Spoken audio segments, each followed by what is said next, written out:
Got you. Here's a tighter version closer to what you asked for. My first clue was the coffee mug. I never bring mine from home, but there it sat on my desk Monday morning. Same chipped rim, same dumb world's okayest sister slogan. My brother gave me that. It lives in my kitchen. I stood there with my coat still on, just staring at it. I knew I hadn't carried it in. Friday, I'd had the disposable cups from downstairs. I could see in my head. End of the night, me rinsing the mug in my sink, setting it upside down on the rack, left corner like always. I don't remember shit half the time, but that I remember. It's part of my little pretend everything's fine routine after work. I took a pic and dropped it into the group chat. When did we get teleporting mugs? I wrote. A couple of laughing reacts. Mark, the guy behind me, typed, "Guess you're not alone anymore." With alone, all caps. The second I read it, something in me flinched. I never posted that mug. I don't post my kitchen. I barely post my face. That mug is only in my apartment, with me and my brother and his kid when they visit. That's it. I try to shrug it off. People guess weird shit sometimes, and you connect dots that aren't there. That's what I told myself. But after that, little things started lining up in ways that felt wrong. He started taking my train. I'd see him on the platform when I came down the stairs, like he'd been waiting there for exactly me. I ride the same car every day because it lines up with the stairs at my stop. Somehow he always drifted to that door. First day, I thought, okay, coincidence. Second day, I switched cars. Walked further down, got on at the opposite end. Next stop, he slipped through the connecting doors and stood 3 feet away, pretending not to see me. Third day, I went earlier. He was already on the platform. He gave this little wave like it was cute. You know when you feel somebody studying you? That's how it felt. Not just, oh hey, coworker, but like he was taking notes. Where I stood, what I scrolled when I adjusted my bag. Then the gym. That one hit harder. I just joined a place near my apartment under my initials. Didn't tag it, didn't tell anyone at work. I liked that it was anonymous. No one there knew me. I could just sweat and leave. One night, I scanned in and the kid at the front desk said, "Your friend's already here." I said I didn't know anyone. He insisted, tall guy, glasses, works near me. My stomach already knew who. I walked in and there he was on the leg press like he belonged in my off-hours life too. He looked over, grinned like we'd arranged it. "Leg day," he said. That was it. Not even a real question, just this smug little statement. I put in my earbuds and tried to ignore him. Then, between sets, he wandered over to grab a towel right next to me, looked at my phone screen, and said, "You still start with that Billie Eilish track, right?" Same as at home. My hands went cold around the bar. I never told anyone about that playlist. It's not even public. I jerked my phone away, muttered something like, "Everybody uses that song," and cut the workout short. On the way home, I scrubbed every account I had, tightened privacy, deleted old pictures where my mug or my hallway or my street signs photobombed in the background. I told myself maybe I'd slipped somehow. Maybe I'd left something open on my screen once. It sounded thin even in my own head. Then he brought up my niece. That killed any illusion that this was just awkward crush territory. We were in the office kitchen waiting on the microwave. He stood too close, like always, gum snapping in his teeth. He watched my food spin, not me, and said, totally casual, "So how's your niece liking the blue bike?" I hadn't said bike at work. I mentioned her exactly once, that I couldn't go out because I promised her a birthday FaceTime. That's it. The blue bike was from a private Amazon order. She hugged the screen and screamed when my brother rolled it out. That moment was ours. My chest went tight. "What bike?" I asked. I heard my own voice crack. He smiled like I was teasing him. "The one you told me about," he said. "The blue one." And he finally looked at me. Really looked, waiting for me to confirm that, yeah, he knew me that well. I walked out without my food, locked myself in a bathroom stall, and shook until my legs hurt. After that, fuck benefit of the doubt. I blocked his number. I went to HR. I laid it all out for them. The mug, the train, the gym, the bike. I even felt stupid while I said it, like I was stringing together paranoia. But they saw the way my hands shook on the table, saw the screenshots, heard my voice. They brought him in.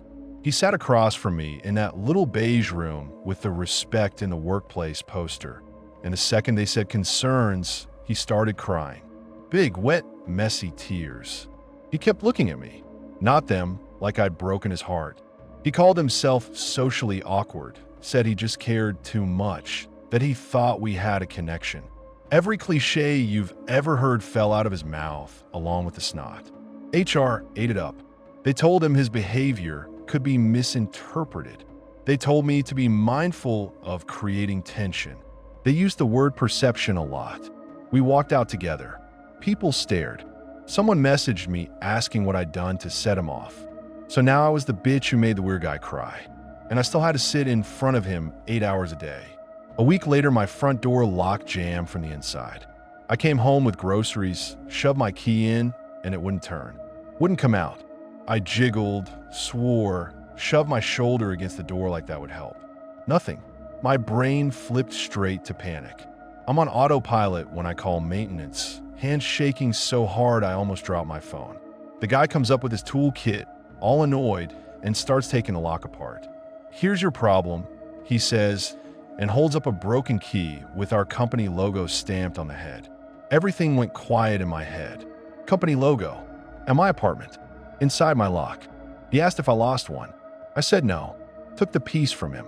Felt the little raised metal under my thumb. My heart felt like it moved behind my ribs, like it was trying to hide. As soon as he left, I opened the security camera app. I'd installed the little camera above my door months ago after a break-in down the hall, then forgot about it. Now I scrolled through the night, fast, my fingers slipping on the screen. At 2:13 a.m., Mark stood at my door. Tie gone, shirt wrinkled, key in his hand. The hallway light made his face look washed out and dead. He tried the lock, jiggled it. You could see his shoulders lift and drop with his breath. He did it again and again. The timestamp kept ticking. He stayed there 20 minutes, just breathing, fidgeting, leaning his head against the door like he was listening. At one point, he stepped closer and pressed his forehead to the peephole. On the camera, the fisheye caught the way his skin flattened against the glass. You saw one eye, huge and wet, staring into my apartment like he could actually see in. His breath fogged the lens on my side. I picture myself half asleep, wandering over to check a noise, looking through that peephole and seeing nothing but that eye. I honestly thought I was going to throw up. I sent the video to HR and the police at the same time. No long explanation, just the clip and one line. "This is Mark from accounting in my apartment last night with a company key." HR replied first. "We're very disappointed you recorded a colleague without their consent." That was their opening. Not "Are you safe?" Not "We've alerted security." Just disappointment in me, again. The cops took longer. One came over, watched the video twice, then shrugged like he'd seen worse on TikTok. He said, "Well, he didn't actually get in, like that was the bar now." He took a statement, wrote a file number on a card, told me to call if I noticed anything else. That night, I shoved my couch against the door and slept on it with my shoes still on. Knife on the coffee table. TV off. Lights off. Couldn't stand the reflections. Every sound in the hallway made me sit up. A neighbor's key, someone's footsteps, the elevator ding. Everything sounded like him coming back to finish what he started. Next morning, his desk was empty. No note. No explanation. Just his chair pushed in too neatly. By lunch, we got an email saying he'd resigned for personal reasons. HR called us into a quick meeting and asked everyone to respect his privacy during this difficult time. No mention of my door. No mention of the key in my lock or the video I'd sent. Coworkers whispered about breakdowns and rehab and crazy exes. No one said stalking. No one said this guy tried to get into a coworker's apartment at 2 a.m. I stayed a few more weeks, long enough to line up something else. I smiled through fake small talk and pretended I didn't jump every time someone walked up behind me. Then I quit. Moved. New place, new lock, new gym, different train line. The mug came with me. I thought about throwing it out, but it felt like giving him that part of my life too. So it sits in my cabinet now, upside down, out of sight. I don't drink from it. I just can't. Sometimes late, I still check my peephole twice before bed. I keep the camera notifications on, even though they spike my heart rate every time my neighbor takes out the trash. If I wake up at 2:13 a.m., I don't go near the door. I lie there and listen to my own breathing and try to decide if I actually hear another one under it. He resigned before the cops found him. I still see that frame sometimes, his eye filling the peephole, like he's finally inside my house.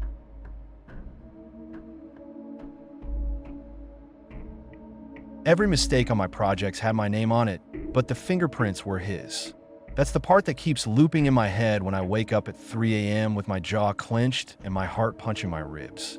It looked on paper like I was just sloppy, distracted, out of my depth. But I knew the pattern. Things didn't just break around me. They broke cleanly, surgically, in ways that made sense only if someone had planned it. Tom helped me from day one. He latched on the first week like he'd been assigned to me by some invisible hand. I thought he was just one of those office guys who like projects and structure, the kind who collects mugs and productivity quotes.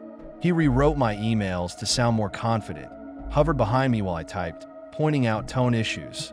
He volunteered to carry the load in front of our boss, then told people I couldn't keep up. I heard him once through the thin cube walls. Yeah, I'm trying to mentor her, but she's disorganized. Said it like he was describing a rescue dog that's still pissed on the carpet. Little things started to go wrong. A slide deck I stayed up till 2 a.m. fixing would show up corrupted the next morning.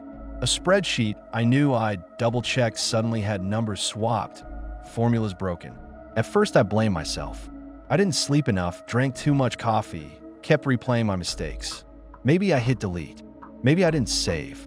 That's what I told myself while my stomach twisted and my boss sighed in that disappointed dad way.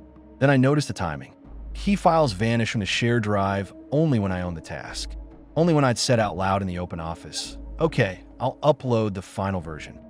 People would open things in meetings, and there'd be nothing, just an empty directory, and everyone would swivel to me. Meanwhile, Tom would lean back in his chair, eyebrows up like, wow again.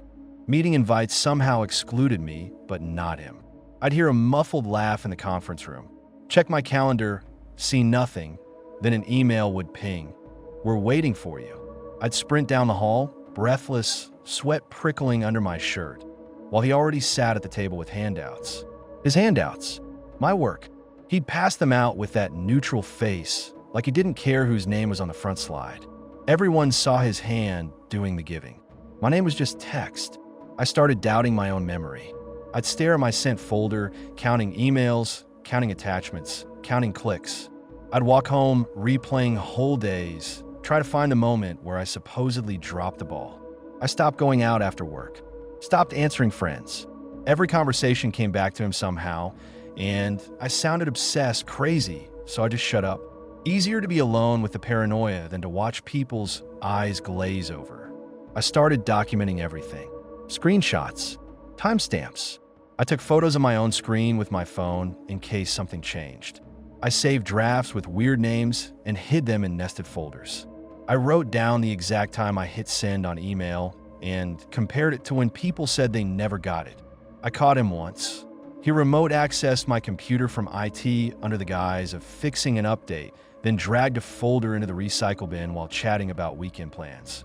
I watched the cursor move on its own across my screen, open my folder, pause like it was thinking, then grab it and drop it into the trash. I recorded the screen. My hand shook so hard I almost hit stop instead of record. You know that feeling when your stomach drops, but your body can't move? That's what it felt like. I sat there, headphones on, while he talked to my ear about craft beer and hiking like he wasn't disassembling my life file by file. When I confronted him, he smiled and said I was under a lot of stress and should take some time. That fucking smile, like a nurse telling a sedated patient to relax while tightening the straps. His eyes never matched his mouth. They stayed flat. He kept his voice low, soothing because there were people nearby, and he knew exactly how it would look if I raised mine. I said, I have a recording, and he just shrugged and said, you're misunderstanding what you saw. Remote tools glitch all the time. Then he added, soft but sharp, you really should be careful throwing around accusations. People already worry about your stability. 2 days later, I got a surprise performance review. Concerns about stability. Exact frase. I knew where it came from before I sat down. My hands shook too hard to sign it. The HR woman tilted her head like a therapist and asked if anything at home might be affecting my work. I laughed too loud and she wrote something down. They always write something down. Nights got worse. I started hearing my work email notification in my sleep, that tiny chime burrowing into my dreams.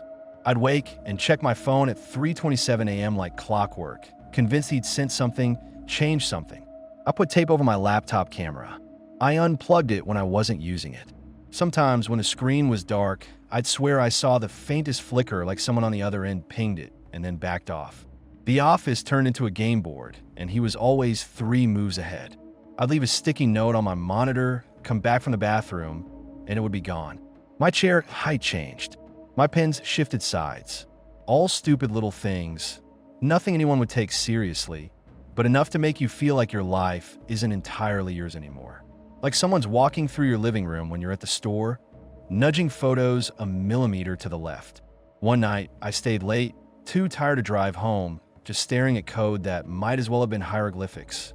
The building emptied, lights clicked off row by row, until it was just the hum of AC and the buzz of exit signs. I went to print something and saw a job already in the queue. 10 pages. From Tom's account. I watched the printer spit out email chains with my name all over them, highlighted sections, annotations in the margins about lateness and erratic behavior. He was building a case, laying out a story where I was the unstable one and he was the patient savior. I took those pages home and hid them under my mattress like porn. The snap came after he botched a client call and finally got chewed out. It was the first time I'd seen him cornered. Our boss went in hard, voice raised, no closed door this time. Words like unacceptable and unprofessional slipped out into the hallway. People pretended not to listen. I watched Tom through the glass wall. He sat rigid, staring at a spot on the desk, jaw clenched so tight the muscle jumped. He walked out of that office white-faced, grabbed his keyboard, and slammed it in his monitor so hard the plastic exploded. Everyone froze. The sound rang down the whole floor, sharp and final. Monitors flickered. Someone gasped. He started yelling about rats and ungrateful parasites, staring straight at me. Not glancing, not sweeping the room, pinning me like a nail. I felt my cheeks burn even though I hadn't moved. Security walked him out while he promised, calmly, that some of us would understand what we did soon. It was the calm that scared me. The switch from screaming to level, measured words in a breath. People laughed it off an hour later. Guess he finally lost it. Stress, man. They joked about keyboards as weapons. Nobody asked me why he stared right at me. Nobody wanted to. The next day, IT reset his accounts. HR sent out a bland email about workplace conduct. They said if anyone felt impacted, their door was open. When they cleared out his desk, I watched from my cube, heart rattling. His drawers held the usual crap: protein bars, old USB drives, a stress ball. Clean. Too clean. Like he'd already staged it. Then they found his locker full of printed emails. Mine. Not just work stuff. Personal things I'd sent from my phone on lunch breaks, venting to friends, little lines I thought vanished into the void. He'd printed them, stacked them, rubber banded them. Photos of my apartment building, my parents' place, even my sister's kid. Addresses circled. Notes in the margins about when lights went off, when cars left. Parents leave 7:10 a.m. Monday through Friday. Kid plays outside 5 to 6 p.m., no supervision. My stomach flipped so hard I had to sit down on the bench in the locker room. Cold metal under my palms, or I was going to puke. HR brushed it off as collecting leverage. I call hunting.